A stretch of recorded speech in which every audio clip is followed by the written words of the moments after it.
여러분 안녕하세요. E24 뉴스의 Jewish World Weekly에 오신 것을 환영합니다. 저는 에밀리 프랜시스입니다. 매주 이스라엘과 전 세계 유대인 커뮤니티에서 유대인과 관련된 이야기, 이슈, 인물에 집중합니다. 이번 주 유대인 세계 주요 소식부터 시작하겠습니다. 함께 보시죠. 보스턴 연방 판사는 트럼프 행정부가 하버드를 상대로 제기한 반유대주의 소송을 기각했습니다. 정부가 지속적인 시민권 침해를 입증하지 못했다는 이유입니다. 법원은 해당 사건들이 2023년에서 2024년 가자지구 전쟁 시위에서 주로 발생한 고립적이고 일시적인 사건들이었다고 밝혔습니다. 하버드는 이 소송이 구실에 불과하며 보복적이라고 주장했습니다. 그리고 법무부는 이 소송에 동의하지 않는다고 밝혔으며 다음 조치를 검토 중이라고 말했습니다. 파라마운트 픽처스는 편견을 용납하지 않는다고 밝혔습니다. 막 러팔로가 이스라엘을 언급하며 오라클의 사프라 카츠와 레리 앨리슨이 파라마운트의 워너브라더스 인수 반대 운동에서 집단 학살과 아파르테이트를 지지한다고 비난했습니다. 스튜디오는 이것이 도를 넘었다며 반유대주의적 표현에 대해 경고했습니다. 러팔로 측은 이를 끔찍하다는 평가를 일축했고 그는 유대인을 겨냥한 것이 아니라 이스라엘 지도자들과 기술 계약자들을 겨냥한 것이라고 주장했습니다. 11월 중간선거를 앞두고 더 많은 반전과 변화가 이어지고 있습니다. 지난주 플로리다는 주 전체 예비선거로 주목받았는데 특히 이스라엘과 관련된 부분에서 중요한 의미를 가졌습니다. 현직 유대인 국회의원 3명이 자리를 지켰지만 11월에는 도전자들과 맞붙어야 합니다. 자세한 소식은 24 뉴스 미국 선임특파원 마이크 와게나임 기자가 전해드립니다. 화요일 플로리다의 유대인 국회의원들에게는 예비선거에서 대체로 긍정적인 밤이었습니다. 민주당 쪽부터 살펴보겠습니다. 친이스라엘 성향의 민주당원 자레드 모스코위츠는 선거구가 재조정된 지역에서 미국 민주사회주의자들의 지지를 받는 후보인 올리버 라킨과 맞붙었습니다. 올리버 라킨은 인기 있는 반유대주의자 하산 파이커의 지지를 받았습니다.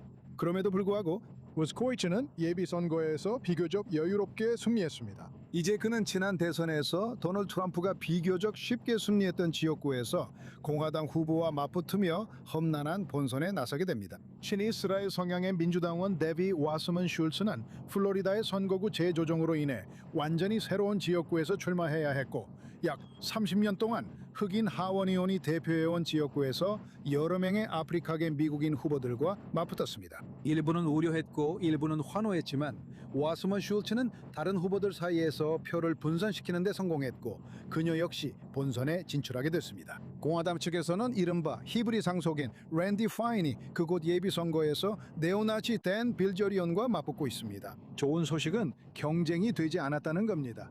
파인이 압도적으로 승리했습니다. 문제는 빌저리언이 여전히 18%를 차지했다는 점입니다. 그가 네오나치임에도 불구하고 아니면 어쩌면 그 때문에 그곳에서 표의 18%를 차지했습니다. 한편 주지사 선거에서는 바이런 도널즈가 11월 본선에서 이길 것으로 유력하게 점쳐지고 있는데 그는 공화당 예비선거에서도 손쉽게 승리했습니다. 도널즈는 매우 친이스라엘 성향의 후보이며 내년에도 친이스라엘 주지사가 될 것으로 예상됩니다.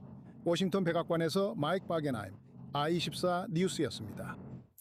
이스라엘의 한 기업가는 말 그대로 반유대주의를 말끔히 쓸어내고 남들이 잘 가지 않는 길을 열고 있습니다. 전 세계적으로 반유대주의가 만연하고 여러 나라에서 유대인과 이스라엘 여행객들을 모두 겨냥하고 있는 상황에서 휴가나 기본적인 휴식을 위해 어디로 가는 것이 안전할까요? 그 질문에 답해주기 위해 이 자리에 있는 분은 젊은 기업가 샤이 야시, Save for Jews의 창립자입니다. 이 자리에 함께해 주셔서 감사합니다. 초대해 주셔서 감사합니다. 자, 그럼 첫 번째 질문을 드릴게요. 닭이 먼저였나요? 달걀이 먼저였나요? 여행을 하면서 어려움을 겪고 문제가 생긴 게 먼저였나요? 아니면 테크업계 일을 지겨워서 그만두고 새로운 걸 찾고 싶었던 게 먼저였나요? 그리고 그 과정에서 이 일을 찾게 된 건가요? 네. 설명해 주세요. 첫 번째로 저는 제 자신의 창업을 시작하기 위해 직장을 그만뒀어요. 아무런 아이디어도 없었죠. 그냥 될 거라고 믿고 뛰어든 거예요. 뭔가 아이디어가 생기길 바랬죠. 그리고 2, 3주가 지나자 스트레스를 받기 시작했어요. 저는 나 월급도 없고 이걸 해결할 방법도 없어 라고 생각했어요. 그리고 아내에게 나 휴가 좀 가야겠어 라고 말했죠. 그래서 저희는 집 소파에 앉아서 여행 갈 곳을 찾아보려고 했어요. 그런데 여기저기서 반유대주의가 퍼져 있는 걸 봤죠. 그래서 거기서 이런 생각이 들었어요. 한 곳에서 모든 정보를 찾을 수가 없네. 그럼 Save for Jews를 만들어보자. 이게 바로 그 아이디어였어요. 그럼 기준이 뭐예요? 목표가? 휴가 계획을 도와주는 건가요? 아니면 사람들이 스스로 할 수 있도록 도구를 제공해서 안내하는 건가요? 이건 커뮤니티 주도예요. 커뮤니티 보고 사건들 그리고 뉴스, 데이터에 기반하고 있어요. 그리고 이스라엘 정부의 여행 정보도 참고하고 있습니다. 그래서 이 모든 데이터가 하나의 시스템으로 들어옵니다. 이 시스템은 어디로 여행할 수 있는지에 대한 더 많은 인사이트를 제공해 줍니다. 어디로 여행할 수 있는지에 대한 전반적인 개요와 기본적인 정보를 알 수 있게 됩니다. 저 방향으로 가는 것보다 이쪽으로 가는 게 저한테 더 안전하겠네요. 그리고 또 뭐가 있나요? 아직 개발 중인 걸로 알고 있는데 전체적인 목표가 무엇인가요? 실제로 휴가 패키지도 제공하는 건가요? 아니면 사용자와 여행자들이 직접 관리할 수 있도록 하는 게 더 큰 목적인가요? 지금은 우선 커뮤니티를 만드는 게 먼저입니다. 많은 사람들이 참여하게 되면 저는 매일 수백, 수천 명의 사용자가 들어오고 있어요. 더 많은 트래픽과 사건 신고가 들어오면 사람들이 이 시스템에 의존하게 되고 말씀하신 것처럼 특정 장소로 안전하게 여행할 수 있는 여행 패키지도 제공하게 될 거예요. 할인 혜택도 받고 안전한 호텔과 주변의 커뮤니티 그리고 안내해줄 안내자도 찾을 수 있습니다. 그들이 여러분을 안내해줄 거예요. 여기가 더 안전한 여행지입니다 라고 말이죠. 그리고 정말로 위험한 장소와 그냥 별로 좋지 않은 장소를 어떻게 구분하나요? 네, 정말 좋은 질문입니다. 제가 하는 주요 일 중 하나는 온라인에 있는 6만 개가 넘는 뉴스 매체의 정보를 수집하는 것입니다. 또한 실제로 겪은 사건을 신고하는 사람들이 제공하는 커뮤니티 기반 인사이트도 시스템에 들어옵니다. 그리고 이스라엘 정부의 정보도 있습니다. 저는 그 모든 정보를 한 곳에 모은 다음 어느 곳이 나에게 더 좋은지, 더 안전한지, 아니면 더 위험한지 판단할 수 있도록 논리를 적용하고 있습니다. 정말 흥미롭네요. 행운을 빌고 결국에는 꼭 휴가를 즐기시길 바랍니다. 네, 아이디어만 생각하고 이제 일하러 가야지라고만 하지 않고 결국에는 휴가를 다녀오신 거죠? 네, 한 달 후에 다녀왔지만 맞아요. 감사합니다. 정말 감사합니다. 그리고 행운을 빕니다. 좋은 생각이에요. 감사합니다. 고맙습니다. 지난 16년 동안 텔아비브 대학교의 고고학자들은 고대 성경 속 요새 도시 아세가의 미스터리를 밝혀내는 것을 사명으로 삼아왔어요. 안타깝게도 최근 몇 년간 계속된 전쟁의 불확실성 때문에 고대 텔에서의 삶은 결코 걱정이 없는 것이 아니었어요. 24뉴스의 헨리 커시너가 이 요새를 찾아가 프로젝트 책임자들과 만나 이런 힘든 시기에도 어떻게 계속 연구를 이어가고 있는지 이야기를 나눴어요.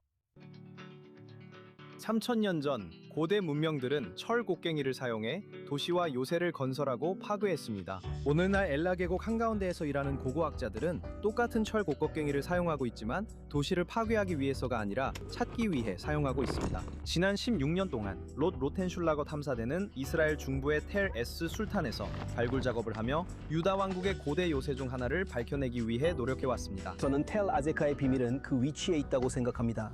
저는 유다인과 블레셋 신인 사이, 유다인과 아랍인, 에돔인 사이, 그리고 남쪽의 유다와 북쪽의 이스라엘 사이에 있는 그 장소에 가고 싶습니다. 그래서 여기는 정말로 매우 중요한 경계입니다.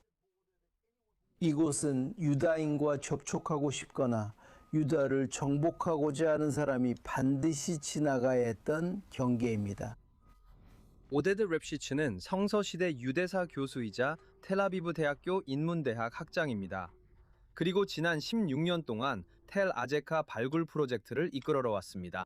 아제카는 놀라움으로 가득 차 있어서 여전히 많은 놀라움과 놀라운 유물들이 있습니다. 특히 지금 우리가 발굴하고 있는 철기 시대의 유물들이 그렇습니다. 인장 자국도 있고 방금 발견한 백화 무게추도 있습니다. 이것은 정말 흥미로운 일입니다. 왜냐하면 다시 한번 성경 이야기를 생생하게 되살리고 이 유적지의 유다 역사를 되살리기 때문입니다. 정말로 흥분되는 일입니다. 그리고 북쪽 지역에서 무너진 저수지를 보셨을 때 이것은 또 다른 측면입니다. 왜냐하면 아제카의 지하에는 동굴이 가득하기 때문입니다. 우리가 기반함에 도달하는 곳마다 동굴과 다양한 퇴적물이 발견됩니다. 그리고 앞으로 몇 년 동안 우리가 확인하고 싶은 것 중 하나가 바로 이 지하 세계 전체입니다. 아제카는 여호수아서부터 다윗과 골리앗 이야기까지 성경 역사에 깊이 뿌리내리고 있습니다. 그리고 바로 이 성경 이야기들이 고고학자 프레드릭 블리스와 에리 맥 앨리스터가 1800년대 후반 팔레스타인 탐사기금 이 대표의 이 유적지를 처음 발굴하게 만든 이유였습니다. 이제 그들은 매우 파괴적인 고고학 방법을 개발했습니다. 이런 방식으로 그들은 유적지를 완전히 파괴했습니다. 마레사는 파괴되었고 게제르도 파괴되었으며 통솔은 아제카 역시 파괴되었다는 것이었습니다. 그래서 우리는 바로 이곳에 서 있는 아랍인 노동자의 유명한 사진을 가지고 있습니다. 그는 남쪽을 바라보고 있고 그 위로 성벽이 있습니다. 하지만 그들은 유적지의 안쪽에서만 발굴을 했기 때문에 그런 사실조차도 알지 못했습니다. 제 위쪽에는 하스몬 왕조, 그러니까 요한 히르카누스가 기원전 140년경에 만든 입구가 있습니다.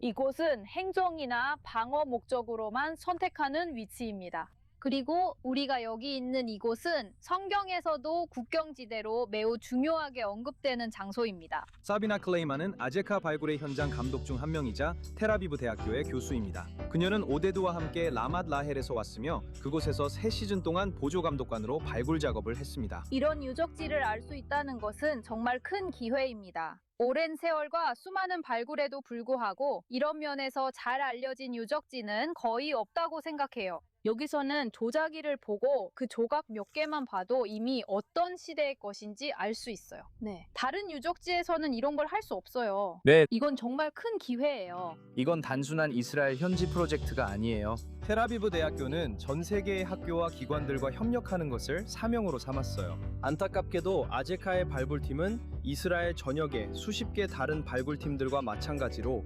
자신들의 통제를 완전히 벗어난 외부 지정학적 세력에 대처해야 했습니다. 코로나19부터 10월 7일, 그리고 그 이후 하마스, 헤즈볼라, 이란과의 전쟁까지 이런 재난과 분쟁들은 테라제카 발굴을 평화와 갈등 사이에 놓이게 했습니다. 2025년에는 미사일 경고 사이렌이 울릴 때 실제로 고대 요새를 본래의 용도로 사용할 수밖에 없었습니다. 계속되는 전쟁 때문에 아제카는 어려움을 겪고 있습니다. 이 프로젝트는 전쟁 중에도 매년 계속 발굴하고 있지만 전 세계의 여러 단체들과 협력하는 것이 점점 더 어려워지고 있습니다.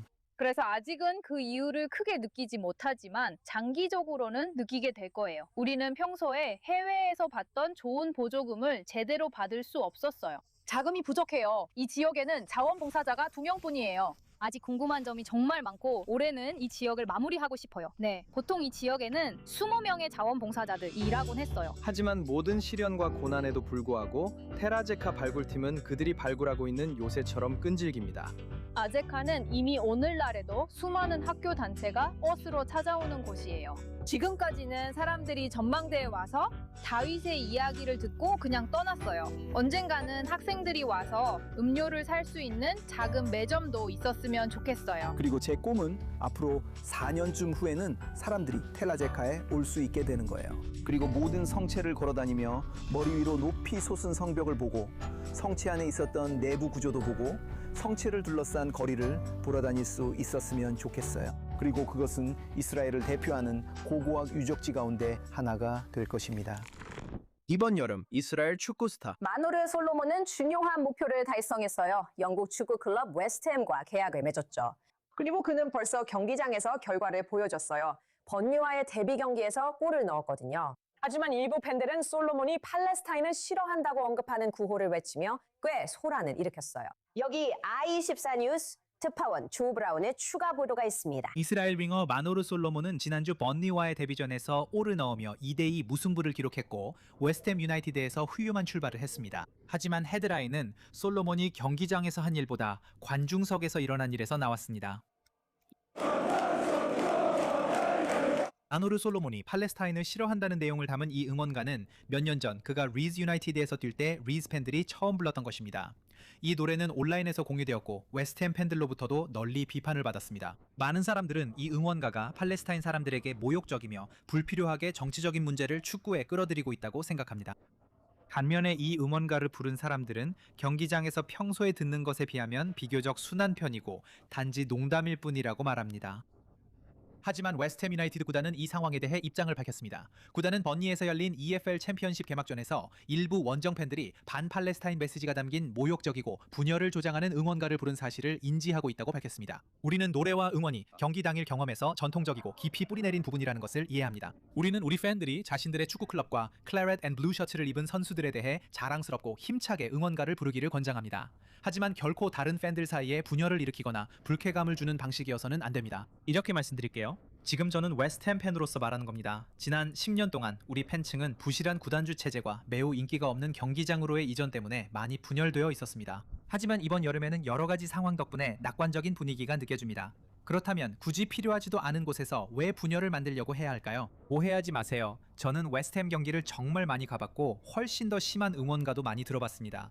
하지만 그렇다고 해서 사람들이 이번 특정 응원가에 불쾌감을 느끼지 않았다는 뜻은 아닙니다. 그리고 만약 그들이 불쾌했다면 우리가 단합해야 할 이 시기에, 특히 이번 시즌에 강등까지 당한 상황에서 왜 굳이 이런 도발을 경기장에 가져와야 할까요? 그리고 맞아요. 솔로몬은 그의 국적 때문에 온라인에서 정말 부당하고 반유대주의적이며 반이스라엘적인 증오를 겪어왔습니다. 하지만 그는 이스라엘인이라서 영입된 것이 아닙니다. 그는 좋은 축구 선수이기 때문에 영입된 것입니다. 그리고 그가 버니전에서 데뷔골을 넣었던 것처럼 데뷔전에서 골을 넣고 제 생각에 두 번째 경기인 철턴전에서 경기장에서 최고의 선수가 되는 것만큼 혐오자들이 틀렸다는 걸 증명하는 더 좋은 방법이 있을까요? 물론 그게 대단한 건 아니에요. 경기장에 있던 모든 선수들이 정말 형편없었거든요. 하지만 저는 리버풀 팬들이 모살라를 향해 불렀던 응원가가 떠오릅니다. 그가 몇 골만 더 넣으면 나도 무슬림이 될 거야. 제 생각에는 솔로몬, 그리고 그를 통해 이스라엘과 유대인들이 가질 수 있는 최고의 홍보는 그의 축구 실력과 긍정적인 면에 집중하는 것이라고 생각합니다.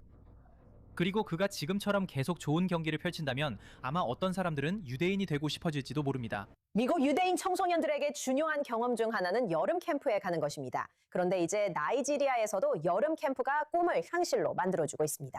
이곳에는 100여 개의 시나고그가 있지만 특별히 상주하는 나비는 없습니다. 그리고 자신들을 유대인으로 여기며 유대인 관습을 따르고 실천하는 수많은 이그보족 사람들이 있습니다. 이그보족은 나이지리아에서 가장 큰 민족 집단 중 하나이며 자신들이 이스라엘의 잃어버린 지파의 후손이라고 믿고 있습니다. 그리고 이번 여름 아이들은 캠프 사라에서 본격적인 캠프 경험을 하고 있습니다. 그리고 지금 나이지리아 아부자에서 저희와 함께하는 분들은 정말 흥미로운 세 분입니다. 캠프 사라의 창립자인 데비 이서, 캠프 카운슬러 에드나 아다이자보, 그리고 12살 캠퍼 시온 도나트스 세 분 모두 환영합니다. 캠프 중간에 이렇게 함께해 주셔서 모두 감사드립니다. 저희를 이 프로그램에 초대해 주셔서 정말 감사합니다. 정말 신나요. 그리고 저는 대리만족을 느끼고 있어요. 왜냐하면 제가 가장 좋아했던 여름은 여름 캠프에 갔던 시절이었거든요. 그러니까 데비, 당신부터 시작할게요. 미국인으로서 우리는 여름 캠프가 얼마나 중요한지 잘 알고 있잖아요. 이렇게 흥미로운 아이디어는 어떻게 떠올리게 되셨나요? 저는 2021년에 나이지리아에 오게 되었어요. 저는 세계은행에서 일하고 있어서 이곳에 파견되었어요. 그리고 유대 명절을 함께 기념할 커뮤니티를 찾고 있었죠. 그리고 저는 아부자에 있는 이 놀라운 유대인 커뮤니티에 대해 알게 되었어요. 여기에는 3개의 시나고그가 있는데 각각 정말 활기차고 여러 세대가 함께하는 열정적인 커뮤니티가 있어요. 그리고 저는 아시다시피 많은 부분이 익숙하면서도 동시에 아름다운 노래들이 있었고 그 노래들은 또 다른 멜로디를 가지고 있었어요.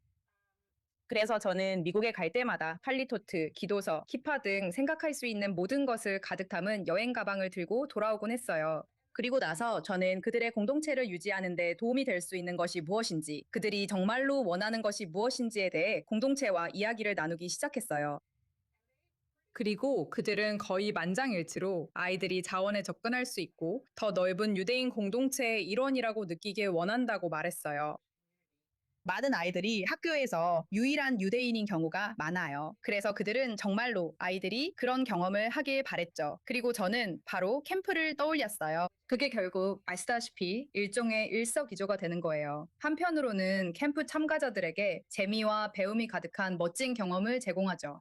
하지만 동시에 청소년 리더 그룹을 키우는 훌륭한 방법이기도 했어요. 이들이 나중에 캠프의 스태프가 되고 청소년 리더가 계속 이어지는 구조를 만드는 거죠. 와, 정말 대단하네요, 에드나. 이번이 캠프 카운슬러로 4번째 해라고 들었어요. 당신에게는 어떤 경험이었는지 이야기해 주세요. 이 경험이 당신의 삶에 어떤 영향을 주었고 어떻게 변화를 가져왔나요? 그리고 방금 말씀하신 것처럼 리더십과 다음 세대를 위한 리더가 되는 것에 대해 어떤 배움을 얻었는지도 말씀해 주세요.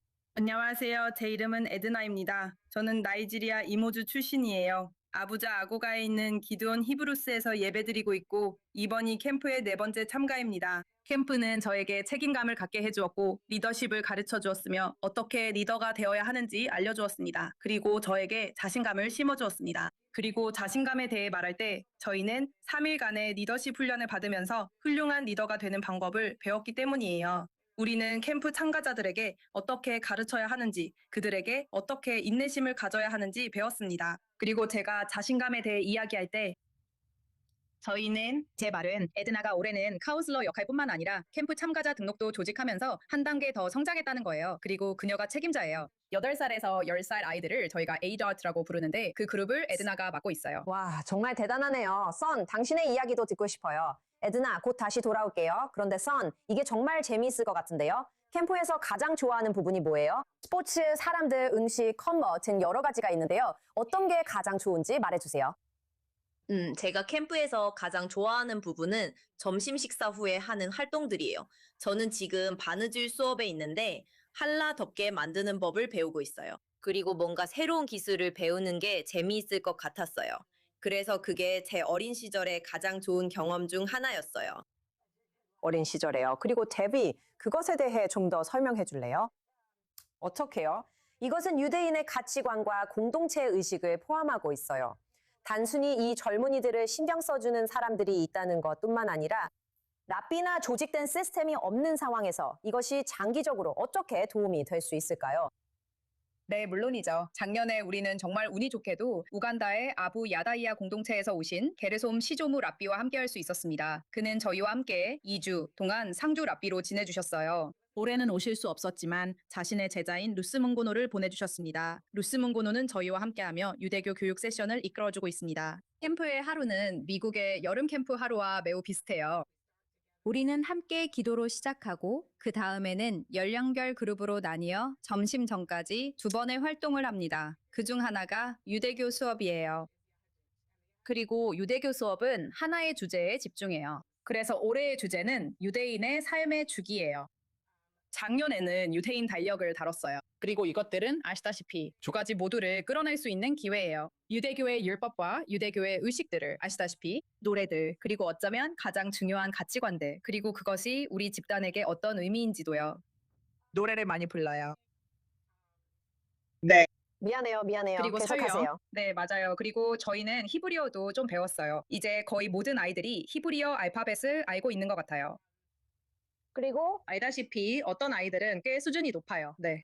정말 놀라워요. 에드나와 시오반 두 분도 자신의 유대적 배경에 대해 얼마나 알고 있는지 설명해 주세요.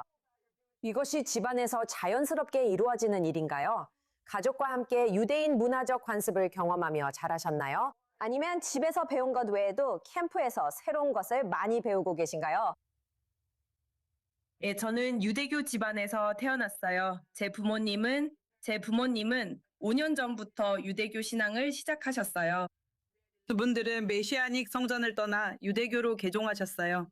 5년 전부터 나이지리아 라고스주에서 아부자로 이사하셨어요. 그리고 그분들은 기온 히브리 시나고그를 발견하셨고 거기서 장로님들을 만나 유대교를 실천하기 시작하셨어요. 히브리어도 스스로 배우기 시작했고 테필라도 스스로 배우기 시작하셨어요. 그리고 그 과정에서 해외에 있는 몇몇 사람들이 책을 보내주기 시작했고 그분들은 공부를 시작하셨어요. 그리고 2021년에 바이든이 미국에서 와서 개종을 위해 미국에서 왔어요. 그리고 제 아버지와 제 형이 개종을 했어요. 그리고 2024년에 그가 다시 돌아왔어요. 그리고 저와 제 자매들도 저희가 했어요. 네. 와, 내 평생 동안 그러니까 이제 내년에 이스라엘로 와야 해요.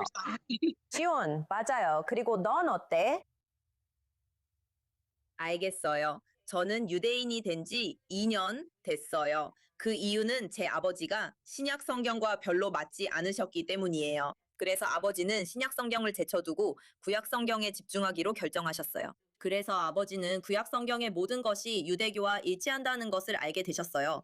그래서 우리가 개종했을 때 저는 모든 것이 새로웠고 캠프에 오면서 모든 것을 훨씬 더 잘 이해하게 되었어요. 우리는 가지고 있어요. 이제는 유대교를 이해하는데 도와주는 친구들이 생겼어요. 루스가 있어서 제가 이해하지 못하는 프로젝트나 질문을 도와줘요. 그래서 캠프는 말 그대로 지상 낙원 같아요. 그래서 전반적으로 정말 멋져요. 분명히 캠프사라는 아주 잘 어울려요. 아주 포용적인 곳이에요. 데비, 당신의 궁극적인 목표는 무엇인가요? 이게 다른 지역 사회에서도 본보기가 되길 바라시나요? 왜냐하면 이런 상황이 나이지리아만의 일이 아니라는 걸 알고 있으니까요. 그러니까 아프리카의 여러 나라 안에도 이스라엘의 잃어버린 지파의 일부라고 정체성을 밝히는 많은 공동체들이 있잖아요. 네, 맞아요. 저희가 4년 전에 처음 캠프를 했을 때는 정말 실험적인 시도였어요. 그리고 그 이후로 많은 것을 배웠고 잘 작동하는 좋은 구조도 갖추게 되었어요. 그리고 저희는 이걸 다른 공동체에도 전할 수 있게 되어 정말 기뻐요. 우간다의 게르숀 라삐님께서 이 프로그램을 확장해서 우간다에서도 캠프를 열고 싶어 하셨어요. 그리고 저희가 훈련시켰고 여기서 카운슬러로 활동했던 스태프들은 나이지리아의 여러 지역에서 왔어요. 그리고 사실 작년에는 포트하코트에서 미니 캠프 사라를 열었고 또 에보니주에서도 또 다른 미니 캠프 사라를 진행했어요. 그래서 저희는 캠프를 유지하기 위해 많은 기금 모금을 하고 있어요. 왜냐하면 이곳은 그렇게 부유한 지역이 아니거든요. 하지만 저희가 자원이 있는 한 분명히 수요가 있고 저희는 최대한 이 캠프를 확장하게 되어 기쁩니다. 와, 정말 놀라워요. 여러분이 하시는 일이 정말 아름답네요. 내년에 휴가를 낼 수 있다면 저도 캠프 카운슬러로 와서 도울 수 있을 것 같아요. 모두 감사합니다. 감사합니다. 이번 주 Jewish World Weekly 에피소드는 여기까지입니다. 시청해주셔서 정말 감사합니다. 물론 저희 유튜브 채널, 웹사이트, 소셜미디어 플랫폼에서 이번 에피소드뿐만 아니라 이전 에피소드들도 시청하실 수 있습니다. 저는 에밀리 프랜시스입니다. 다시 한번 시청해주셔서 감사드리며 텔아비브에서 샬롬을 전합니다.